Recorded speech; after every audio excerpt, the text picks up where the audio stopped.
June 5, 2022, Thomas Gray, Virginia and Truckee Railroad, the Reno tour, Old Tucson tour.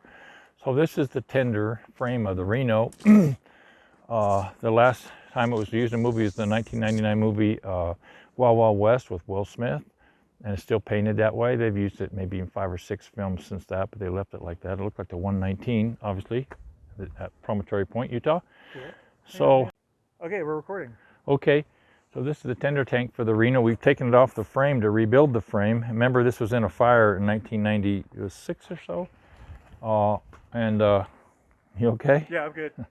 This is the original Baldwin stamp number right here. I forget what it is. 37.5 C0350. Let's see here. Wow. And then the bottom half has been rebuilt by the railroad back in the 30s probably. And they welded a new, hand welded stitched it, did a nice job. The top part's the original that Baldwin built. When the Old Tucson put an air compressor, they operated that locomotive on compressed air for a while. They